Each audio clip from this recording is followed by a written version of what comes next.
प्यारे बच्चों सुप्रभात। कैसे हैं आप? अच्छे हैं सर। बच्चों पिछली कक्षा में मैंने आपको बताया था समास किसे कहते हैं, समास के कितने भेद होते हैं। तो एक पुनरावृत्ति के रूप में हल्की सी झलक ले लेते हैं। मैंने कहा था समास दो या दो से अधिक पदों को जब हम मिलाते हैं, छोटा कर लेते हैं, इस प्रक्रिया को क्या कहते हैं? समास कहते हैं। क्या कहते हैं? समास। और बच्चों इस प्रक्रिया के करने के बाद जो नया पद बनता है उसे क्या कहते हैं? सामासिक पद। वेरी गुड, बहुत अच्छा। तो उसके मैंने प्रकार आपको बताए थे। सबसे पहले मैंने बताया था अव्ययी भाव समास, दूसरा बताया था तत्पुरुष समास, फिर बताया था द्वंद्व समास और एक बताया था बहुब्रीहि समास। इसके बारे में मैंने आपको विस्तृत रूप में बताया था। उस समय मैंने ये कहा था कि तत्पुरुष समास के जो भेद होते हैं उसको अगली कक्षा में हम पढ़ेंगे। और मैंने ये भी कहा था तत्पुरुष समास जो है कारक चिन्हों के ऊपर निर्भर करता है।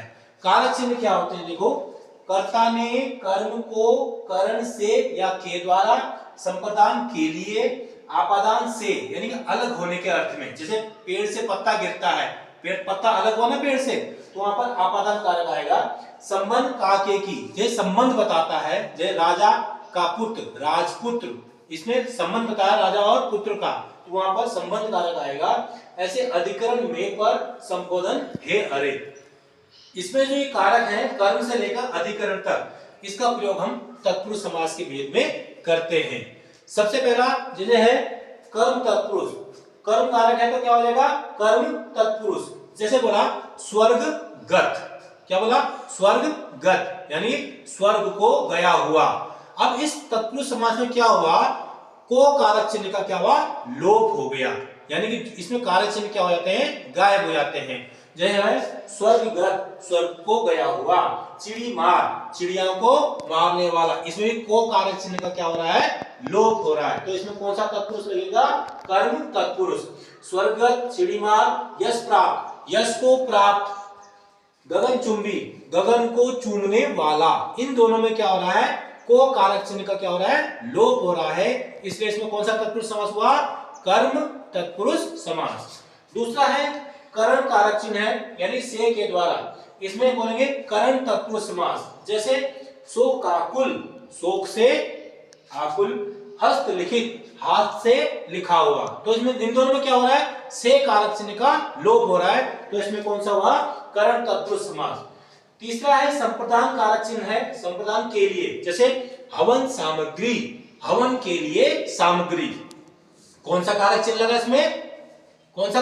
हवन सामग्री, कौन सा कारक चिन्ह लगा बेटा इसमें? संप्रदान। संप्रदान यानी कि के लिए, है ना? संप्रदान कारक, बहुत बढ़िया।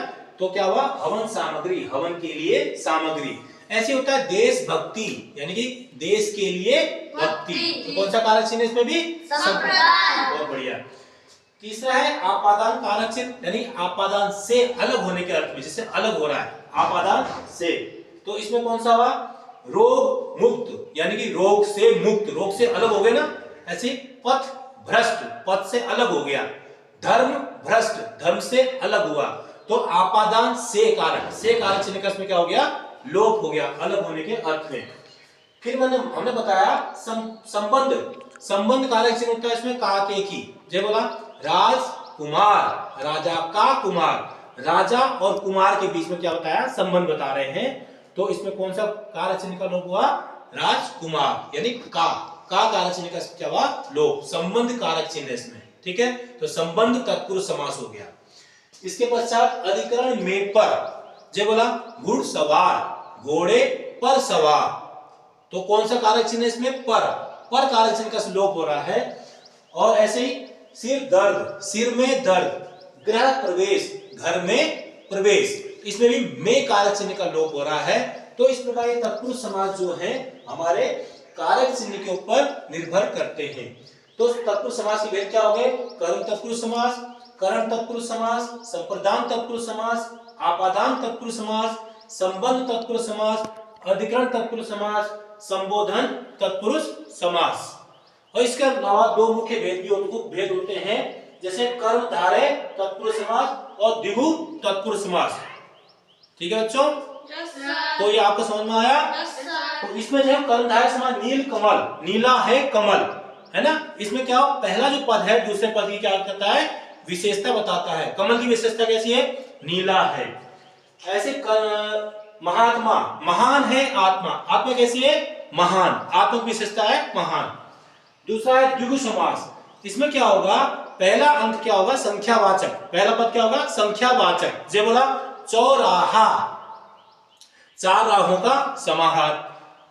पंचभुज, 5 भुजाओं वाला। पंच क्या है? संख्या है, भुजाओं की विशेषता बता रहा है, तो पहला पद विशेषता बताएगा, दूसरा मुख्य पद होगा। ठीक है? Yes sir. अच्छा बच्चों, ठीक है बेटे।